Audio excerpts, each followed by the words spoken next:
I'm not an American, you're not an American.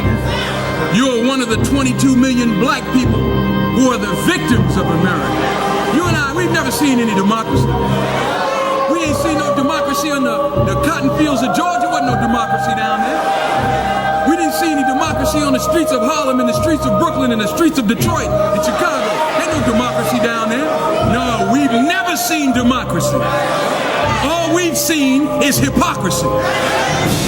We don't see any American dream. We've experienced only the American nightmare.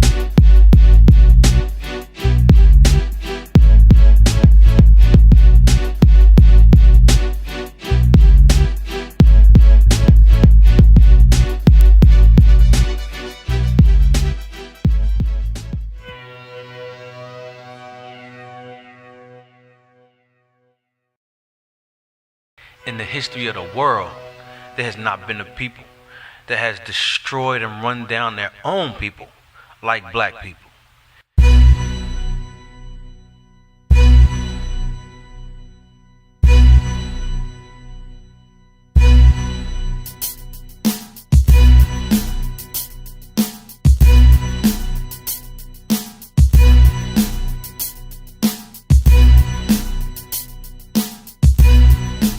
As of right now, man, they got us in this corporate entity to believe that we really free.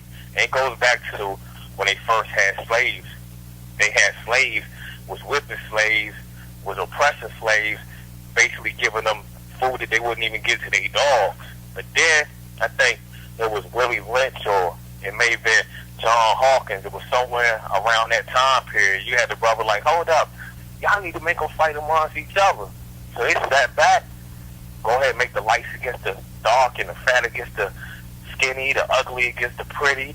And before you know it, we had separation when you had house niggas and you had field niggas. Some women that felt like they was better than the others, and they forgot the struggle that they may have went through yesterday, but being that they didn't have to go through that struggle no more and it didn't apply to them, they was basically on that same attitude: if it don't apply, let it fly. If it ain't me, I don't care. Cornel West, Bob Herbert of the New York Times said the Obama administration runs from race issues like a thoroughbred bolts out of the starting gate. Is the president too sensitive on race? I think Bob Herbert's absolutely right, and Tavis Smiley and others have been making this point with great insight. I think what you have is you have a PR operation where the White House is reluctant to want to intervene in issues of race. And let us be clear what we're talking about. We're talking about race. This is not just somewhat deodorized discourse. This is a history of black people being terrorized, traumatized, and stigmatized to try to convince black people that we are unworthy to have our poverty addressed, to have our bad schools, our bad education, our unemployment rates, underemployment rates, to keep us scared and intimidated. And this is what is so magnificent about Shirley Shiraz. She is democratic nobility and black royalty. She's an American hero. She's a Christian soldier for justice. Why? Because in the face of terror, in the face of trauma, in the face of being stigmatized, what does she do? Like Martin King, like Fannie Lou Hamer.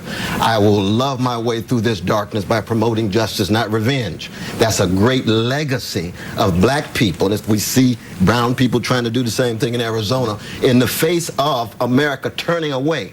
Now, we've made great progress. Barack Obama's one example of that. But he's caught in the middle. Brother Dyson is right about this. He's caught in the middle. He got a PR operation on the one hand, not wanting to engage in the other. And I would say to my dear brother Barack Obama, if you don't stand for something, you'll fall for anything.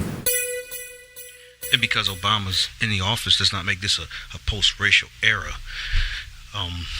There are still states right here in the United States who practice and who actually flaunt and bring forth the same concepts as they did back in 1863 when Abraham Lincoln and the Emancipation Proclamation was issued. If you think back then, Abraham Lincoln was assassinated by John W. Booth, and afterwards he waved the dagger at the audience and he shouted the same thing that's on a flag or on a state seal of one of the states right here in the United States. So if you think about that, that means that the thinking has not changed because that the time has changed and because that they've allowed one black man to become president.